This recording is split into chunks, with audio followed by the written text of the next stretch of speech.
Hello everyone, I am Mumtaz, your social studies teacher. Today we will discuss 10th class की geography इसकी book जिसका chapter है third chapter. Topic is water resources यानी जल संसाधन। इसके हम 2 चैप्टर क्लियर कर चुके हैं। अब हमारा ये तीसरा चैप्टर है जिसका नाम है वाटर रिसोर्सेज, जल संसाधन। ये जल भी एक तरह का हमारे लिए संसाधन है। जैसे कि हम पिछले चैप्टर्स में भी इसके बारे में कुछ पढ़ चुके हैं। जैसे हम सभी जानते हैं पानी जीवन देता भी है और ले भी सकता है, यानी जो पानी है वो हमारे लिए एक जिंदगी है। तो पानी हमारी जिंदगी है, ये हमारी हर एक ज़रूरत को पूरा करता है। रोज़ाना के जितने भी काम हैं, नहाना धोना खाना पकाना, इन सारी ज़रूरतों को पूरा करता है पानी। तो एक तरह से पानी हमारा जीवन देता भी है और ले कैसे सकता है। लेने का मतलब ये है कि कभी कभी ज़्यादा बारिश होने से और जो बांध हैं उनमें से पानी छोड़ने से बाढ़ें आ जाती हैं, सुनामी आ जाती हैं, जिससे उसमें बहुत सारे लोग मर जाते हैं। जो आसपास के एरिया होते हैं पूरी तरह से तबाह हो जाते हैं। तो इस तरह से हम कह सकते हैं कि पानी जीवन देता भी है और ले भी सकता है। जैसा कि आप सभी जानते हैं जो दुनिया है, पृथ्वी है, वो 2 भागों में बटी है। नंबर 1 लैंड और नंबर 2 वाटर, है ना, लैंड एंड वाटर। तो जो 29% लैंड है और 71% क्या है हमारा वाटर है। यानी कह सकते हैं जो 3/4 धरातल है पृथ्वी का वो पूरी तरह से जल से ढका हुआ है। यानी ज्यादा तादाद में पानी है, लेकिन फिर भी देखिए हम आगे पढ़ेंगे, लेकिन इसमें प्रयोग में लाने योग्य अलावड़ीय जल की कमी है। मतलब जो उसका 25% जो है स्थल है और 75% पानी है, मतलब ज्यादा से ज्यादा पानी है। तो उसके बावजूद जो अलावड़ीय जल यानी पीने योग्य जो जल होता है, जिसमें नमक नहीं होता, खारा नहीं होता, वो जल बहुत कम है।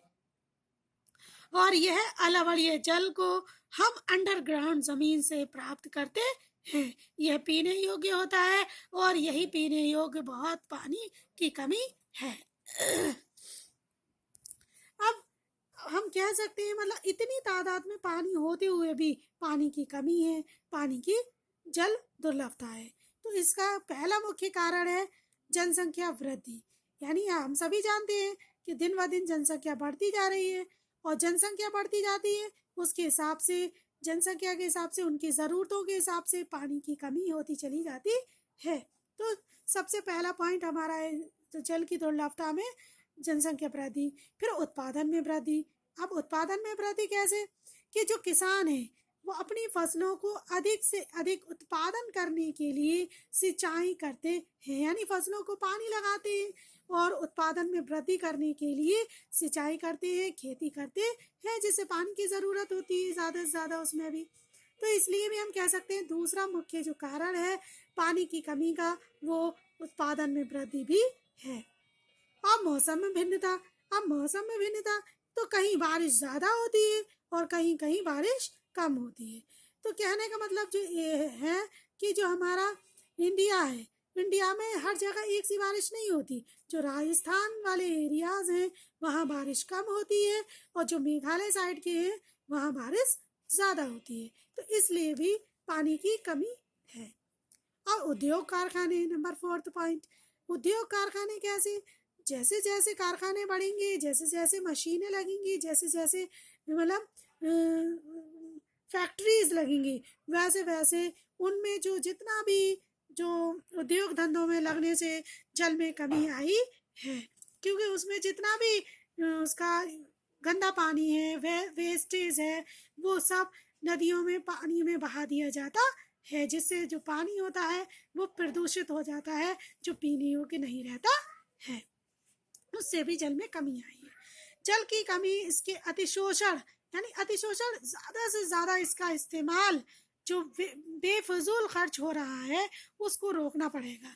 अत्यधिक प्रयोग और समाज में विभिन्न वर्गों में जल के समान वितरण के कारण इसमें कमी आई है। अब जल की गुणवत्ता में कमी। अब जल की गुणवत्ता में कमी मतलब जल की क्वालिटी, जो क्वालिटी है इसकी, जल में जो क्वालिटी होती है, जो इसके गुण होते हैं, उसमें कमी। तो प्रचुर मात्रा में जल होने के बावजूद इसकी गुणवत्ता में कमी आई है, मतलब इसकी क्वालिटी में कमी आई है। नंबर 1 है इसका प्रदूषण। जल से प्रदूषण से जल की गुणवत्ता में कमी आई है। जैसे अभी हमने पढ़ा कि औद्योगिक कचरा है ना, प्रदूषण, औद्योगिक कचरा, जितना भी वेस्टेज है, जितने भी उद्योगों से निकलने वाला खराब पदार्थ है, वो नदियों में, जल में बहा दिया जाता है, जिससे जल प्रदूषित हो जाता है और इससे इसकी गुणवत्ता में, क्वालिटी में कमी आई है। वर्षा जल हर जगह कंक्रीट होने के कारण धरती में नहीं समा पाता। और देखिए आजकल जितनी भी सड़कें हैं, जितने भी रोड्स हैं, वो सब कंक्रीट के बने हुए हैं, यानी सीमेंटेड है। तो जो पानी है, वर्षा का जल, जब बारिश होती है तो उसका पानी ज़मीन सोख नहीं पाती है और वो सब पानी इधर उधर वेस्ट हो जाता है, जिसकी वजह से भी इसकी गुणवत्ता में कमी आई है। और इसीलिए हमें जल को संरक्षण करना भी ज़रूरी है, बचा कर रखना। तो स्वयं को स्वास्थ्य संबंधी खतरों से बचाए, खाद्यान्न सुरक्षा, अपनी आजीविका और उत्पादक क्रियाओं की निरंतरता को सुनिश्चित करना जरूरी है। मतलब अगर हमें स्वस्थ रहना है, स्वास्थ्य संबंधी जितने भी खतरे हैं उनसे हमें बचाना है अपने आप को, तो खाद्यान्न सुरक्षा करनी पड़ेगी और अपनी आजीविका यानी रोजाना की जिंदगी में इस्तेमाल किए जाने वाले उत्पादक क्रियाओं को निरंतरता में सुनिश्चित करना पड़ेगा कि हमें क्या करना चाहिए, क्या नहीं करना चाहिए, क्या सही है हमारे लिए, इसको हमें सुनिश्चित करना पड़ेगा। हमारे प्राकृतिक तंत्रों को निम्नीकरण यानी डिग्रेडेशन होने से बचाएं। इस जल संसाधन के अतिशोषण और प्रबंधन से इन संसाधनों का ह्रास हो सकता है और पारिस्थितिकी संकट की समस्या पैदा हो सकती है। यानी जो बैलेंस है पारिस्थितिकी जैसे, वही हमने बताया था इकोलॉजिकल बैलेंस, वो डिस्टर्ब हो रहा है, उसको भी हमें रोकना चाहिए पड़ेगा। अब नेक्स्ट हमारा पॉइंट है, हेडिंग है बांध बहुउद्देशीय नदी परियोजनाएं। यानी जो बांध है, बांध, उसको हम बहुउद्देशीय नदी परियोजनाएं भी कहते हैं, कि जो नदियों में, बहुत बड़ी बड़ी नदियों में, महासागरों में वो बनाए गए हैं बांध, तो वो जल को संरक्षण करने के लिए बनाए गए हैं, बचा कर रखने के लिए। जल का संरक्षण और प्रबंधन कैसे?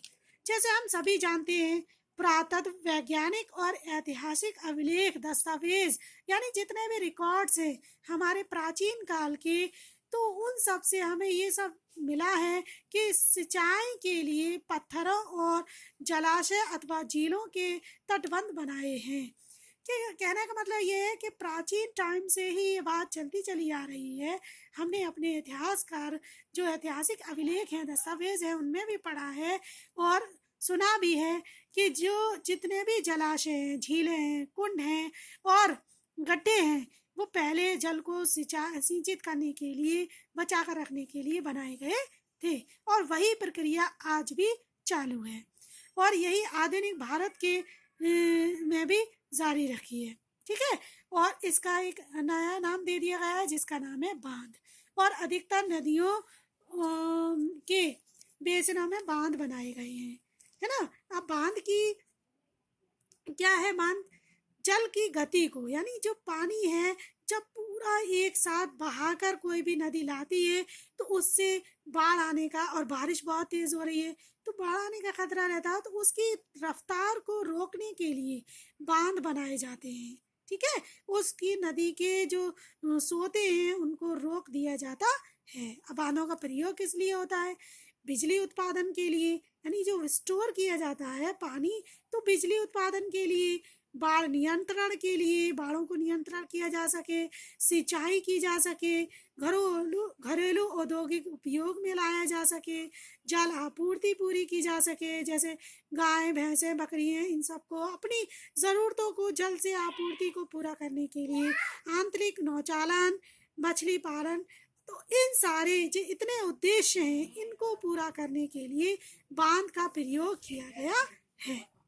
अब इसी का एक उदाहरण है जो सतलज व्यास बेसिन पे भाखड़ा नागल परियोजना बनाई गई है, जल विद्युत उत्पादन के लिए और सिंचाई दोनों के काम में आती है। इसी तरह से हीराकुंड बांध जो है वो महानदी पर बनाया गया है ना, और वो जल को संरक्षण करने के लिए, जल को बचाने के लिए, फ्यूचर में यूज करने के लिए बनाया गया है।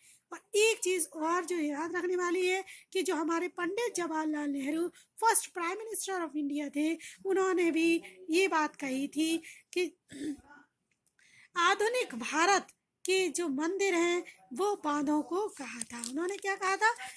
जवाहरलाल नेहरू ने गर्व से बांधों को आधुनिक भारत के मंदिर कहा था। उनका मानना था कि इन परियोजनाओं के चलते कृषि और ग्रामीण अर्थव्यवस्था, औद्योगिकरण और नगरीय अर्थव्यवस्था संबंधित रूप से विकास करेगी। यानी अगर इन बांधों से, इन परियोजनाओं से उनका ये मानना था कि जितनी भी कृषि है और ग्रामीण अर्थव्यवस्था है, औद्योगिकरण है, नगरीय अर्थव्यवस्था है, वो सब इन चीज़ों से विकास करेगी। अब देखिए, कोई भी चीज़ है उससे फ़ायदा तो होता ही है, लेकिन उसके कुछ साइड इफ़ेक्ट भी होते हैं। तो उससे थोड़ा सा देखिए नुकसान क्या है बांधों से। ठीक है, देखिए पढ़ते हैं।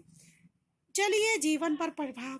सबसे ज़्यादा बांधों से जलीय जीवन पर प्रभाव पड़ा। जलीय जीवन कौन से होते हैं? जैसे मछली और भी जितने भी मतलब होते हैं, डॉल्फिन, शार्क, मत्स्य पालन और भी छोटे छोटे जलीय जीवन, टॉर्टोइस, कछुए, एलिगेटर, जितने भी ये जलीय जीवन हैं, जल में रहने वाले जानवर हैं, उनकी ज़िंदगी पर बहुत असर पड़ा है। क्योंकि जो उनका बहाव होता है पानी का, वो उन्हें बीच में से रोक दिया जाता है, तो वो बहुत मुश्किल हो जाती है उनकी ज़िंदगी को, है ना। और वनों की कटाई भी की जाती है। बांधों को बनाने के लिए बहुत बड़े बड़े मतलब जंगलों को साफ करना पड़ता है, और इन बांधों का विरोध जनता द्वारा भी किया गया। जो स्थानीय लोग थे उनके समुदायों के जरिए भी इसका विरोध किया गया। यानी जब नर्मदा नदी पर बांध बनाया जा रहा था, तब भी नर्मदा बचाओ आंदोलन इन लोगों ने किया, और टेरी आंदोलन भी, जो राजस्थान में टेरी बांध था, उस पर प्रतिबंध लगा दिया गया। और जितने भी आसपास के लोग, यानी जब वनों को काटा जाता है, जब जंगलों को साफ किया जाता है, तो जो आदिवासी लोग होते हैं वो घर से बेघर हो जाते हैं, उनका रहने का कोई ठिकाना नहीं रहता, जिससे उन्होंने भी इस चीज़ का मतलब विरोध किया। ठीक है, नेक्स्ट हमारा पॉइंट है वर्षा जल संग्रहण। ये हमारा दूसरा टॉपिक है। ठीक है, रेन वाटर सेविंग, हमें किस तरह से पानी को बचा कर रखना है। प्राचीन काल में भारत में वर्षा जल संग्रह किया जाता था। यानी ये प्राचीन टाइम से ही, बहुत पुराने ज़माने से ही ये प्रथा चली आ रही है कि पहले तालाबों में, गड्ढों में, जलाशय में इसको पानी को बचा कर रखा जाता था।